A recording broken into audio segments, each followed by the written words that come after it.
स्वामी विवेकानंद की जीवनी आप मंगाइएगा। अगर आपको आज कोई भी बात आपके हृदय को टच करे स्वामी विवेकानंद के बारे में, और उसे कोशिश कीजिएगा कि अगले 10-15 दिन में आप पढ़ें। मात्र 30 साल की उम्र में, 1893 के बाद मैं कह रहा हूं, बहुत पहले, आप इमेजिन करिए, कल्पना कीजिए वो कैसा दौर रहा होगा जिस समय इंटरनेट नहीं था, कुछ भी चीजें नहीं थी इस तरीके से। एक भारत का व्यक्ति मात्र 30 वर्ष की उम्र में जाता है शिकागो में वर्ल्ड पार्लियामेंट ऑफ रिलीजन्स, पूरे विश्व के लोग आए हुए थे, और उन्होंने पहली पंक्तियां जो वहां पे कहीं वो कहीं my dear brothers and sisters of America, और आप यकीन नहीं करेंगे इससे बड़ी सभा थी, 7,000 लोग थे, और 2 मिनट तक खड़े होकर लोग तालियां बजाते रहे।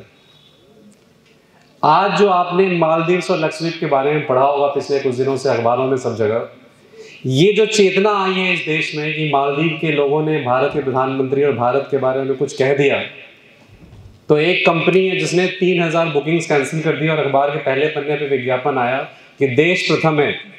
आपने देखा होगा सभी अखबारों में पहले पन्ने पे विज्ञापन आया कि देश प्रथम है, बिजनेस बाद में है।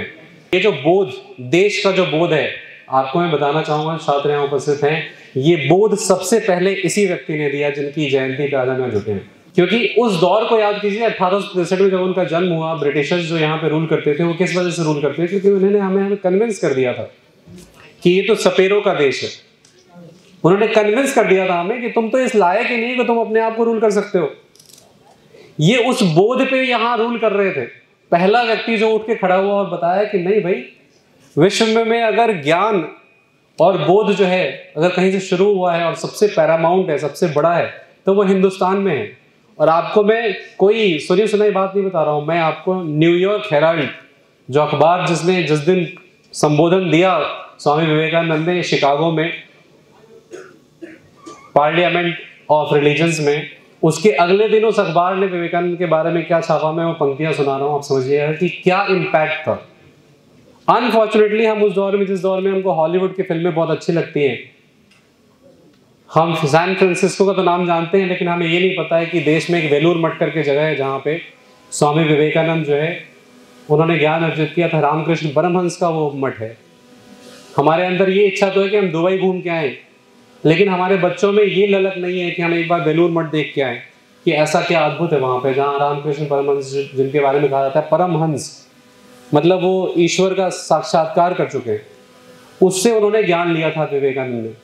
तो आप समझिए उस दौर में जो ये चेतना है, राष्ट्र के प्रति चेतना या अपने प्रति एक सम्मान का भाव, क्योंकि देखिए जानवरों में और हमें सबसे बड़ा फर्क क्या है? चेतना का फर्क है। अदरवाइज जानवर जो है उसको भी अच्छा खाना, मैं इसलिए कह रहा हूं क्योंकि आप लोग इंटरनेट के दौर में जीने वाले बच्चे हैं, आपको इस तरह की चीजें फीड की जा रही लगातार कि आपको लगता है कि आईफोन आपके लिए नेसेसिटी है। आपको लगता है कि अगर हम जीते जी अगर हम BMW पे नहीं चढ़ पाए तो हमारा जीवन व्यर्थ है। ज्ञान की क्या पावर है? आप सब पढ़ने की एज में, आप इस देश का भविष्य हैं, ज्ञान की क्या पावर है? आप सोचिए, उन्होंने कोई लड़ाई नहीं करी अमेरिका से। अमेरिका में जो गए तो सिर्फ ज्ञान लेके गए थे। वो ज्ञान क्या था? 15 मिनट का एक संबोधन, जिसमें उन्होंने क्या कहा। आप सोचिए हम इस दौर में जी रहे हैं जिस दौर में कट्टरता बढ़ रही है, धर्म को लेकर उन्माद बढ़ रहा है, और आप देख रहे हैं कि यूक्रेन वाला वार भी चल रहा है और इसमें हमास वाला वार भी आपने सुना होगा। और उस व्यक्ति ने जाके विश्व मंच पे कहा, सभी रिलीजन्स के कांग्रेस में ये जाके उन्होंने कहा कि जिस तरीके से सभी नदियां एक समंदर में मिल जाती हैं, उसी तरीके से जितने भी धर्म हैं ये सब अलग अलग रास्ते हैं ईश्वर तक पहुंचने के। किसी भी रास्ते से कोई जाएगा तो ईश्वर उसे स्वीकार करते हैं, उसे अपना लेते हैं। और इस बात को सभी लोगों ने एक्सेप्ट किया कि पहली बार सुना उन्होंने, क्योंकि हर रिलीजन दुनिया का यही कहने में लगा हुआ है कि हम ही सर्वश्रेष्ठ हैं, हमारे सिवा कोई मार्ग ही नहीं है। तो वेदांत और भारत की जो सोच है उसको पहली बार उन्होंने विश्व तक पहुंचाया। आज के दौर में जब हमारे जो यंग जनरेशन है वो वेस्टर्न कल्चर से, वेस्टर्न थॉट से इतनी इन्फ्लुएंस्ड है कि इनको विवेकानंद के बारे में नहीं पता है, इनको रामकृष्ण परमहंस के बारे में नहीं पता है, लेकिन विंस्टन चर्चिल का नाम सुनते हैं और तमाम वेस्टर्न फिलोसफर का नाम बच्चों तक पहुंच जाता है फिल्मों के जरिए।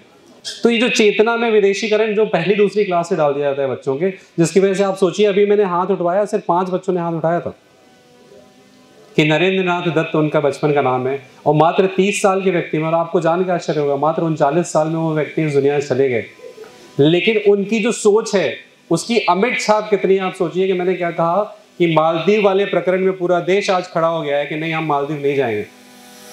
हम लक्षद्वीप जाएंगे, हम अपने यहाँ घूमेंगे। ये चेतना की शुरुआत उन्होंने दी है, जो आज हम फसल काट रहे हैं कि आज हम विदेश में जाते हैं, विदेशी लोग मिलते हैं तो भारतीयों को सम्मान की नजर से देखते हैं।